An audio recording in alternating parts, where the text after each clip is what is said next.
नमस्कार, हम बनी अमरजीत कुमार गिरी। रहुआ देख रहा बानी भोजपुरिया झकोरा बाजार गरम बा प्रोग्राम के तहत हमने के हर विधानसभा में आज हमने के बानी सब बढ़िया विधानसभा में हर विधानसभा में पहुंच के जनता के आवाज सरकार तक पहुंचावे के भोजपुरिया झकोरा के टीम लगातार कर रहा बा। वही क्रम में आज बढ़िया विधानसभा के फखरुद्दीनपुर बाजार के सटले नजदीके हमने के बानी सन रामपुर गाँव में। ई रामपुर गाँव बा, ई मंदिर बा रामपुर गाँव में शिव मंदिर बा। और यहाँ पर हमने के बानी सन इलेक्शन 2020 विधानसभा चुनाव हुई, उनमें का मुद्दा के लेके वोटिंग हुई। हमरा संग चाचा बनी बताएं कि 2020 विधानसभा चुनाव होखे वाला बा 2-3 महीना में। अरे नीतीश के तो सब काम खत्म बा। हमरा संग मानी चाचा अपन नाम बताएं सबसे पहले।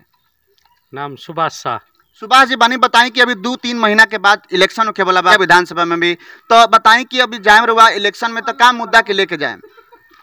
ये जाए कि हमने के रोजगार कोनो मिले के चाहिए, बस शिक्षा स्वास्थ्य शिक्षो रहे के चाहिए, स्वास्थ्य भी रहे के चाहिए। कब दूर हुई, कैसे दूर हुई? 70-80 साल हो गए देश आजाद भइले, तब से लेकर के यही चलता कि रोजगार के व्यवस्था होके चाहिए, शिक्षा के व्यवस्था होके चाहिए, स्वास्थ्य व्यवस्था नहीं खे जगह का व्यवस्था बा। हमने कोनो बा व्यवस्था ना, कोनो रोजगार बा ना, कोनो दिया बा।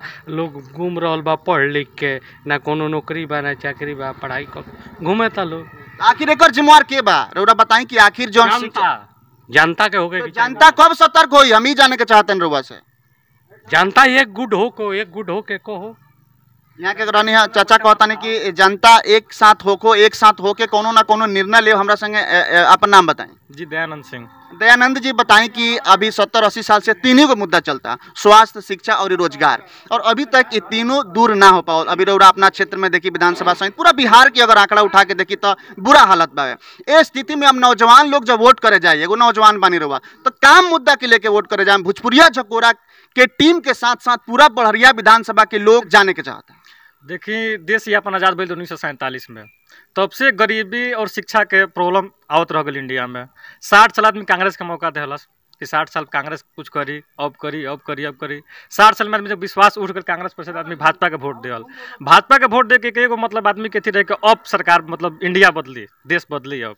लेकिन फिर भी आदमी 5 साल 10 साल में देखता जनता के अभी तक हमने कोनो रोजगार ना मिलल।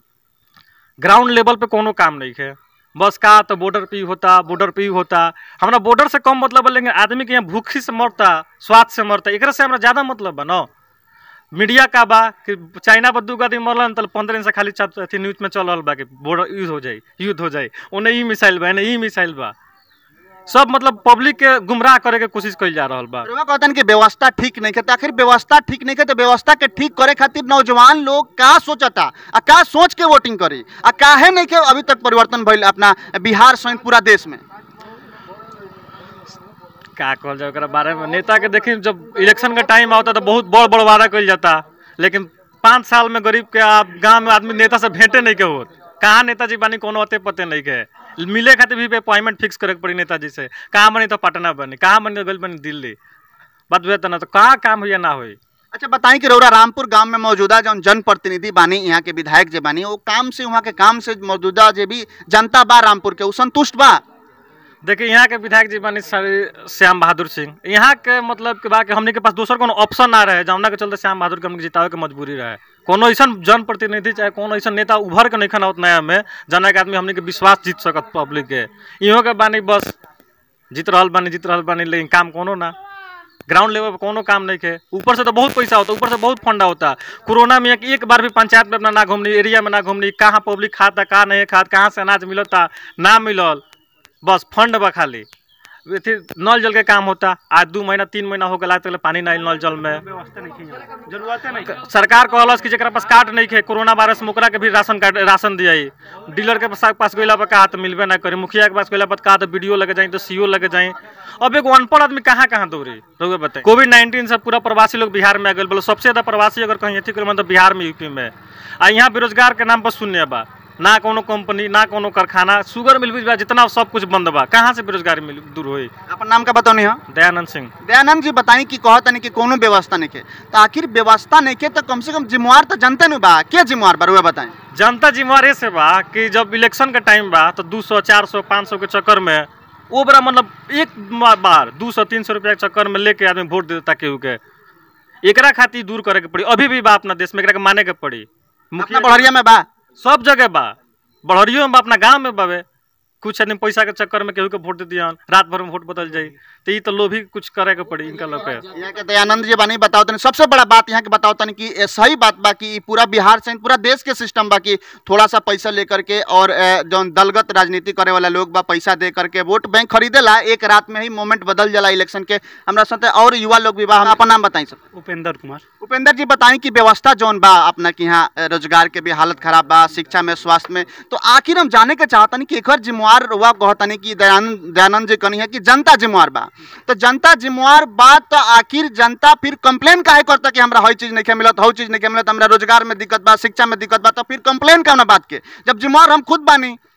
कंप्लेन ई बात के बाकी गवर्नमेंट एक कह के और मुकर जाता, बदल जाता गवर्नमेंट, और गवर्नमेंट के बदले के ना पड़ी।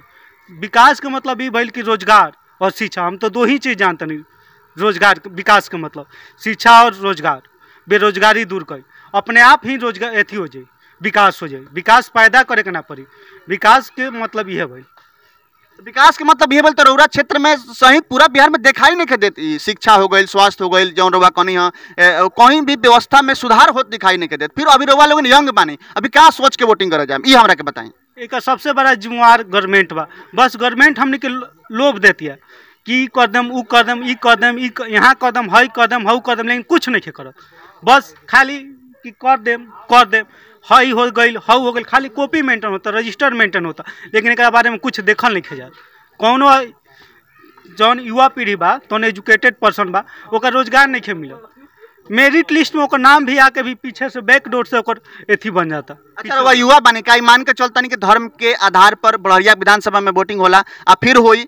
हाँ, धर्म का नाम बड़हरिया विधानसभा में ना, ऑल इंडिया में ही बा। धर्म तो बहुत बड़ा मुद्दा बा देश के, धर्म जाति बहुत बड़ा मुद्दा बा देश के, और खासकर बिहार में ही बहुत बड़ा मुद्दा बा।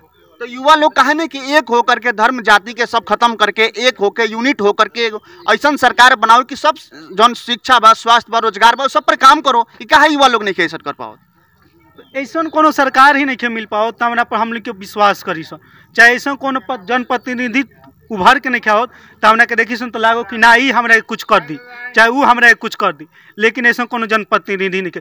जो बा वो बस चोर ही चोर बा, जो बैठा है उस सिस्टम में गड़बड़ ही वाला व्यक्ति बैठा है। सबके दुख बा, हमार लड़का खैला बिना मरता लू, अनाज मिलते नहीं खे।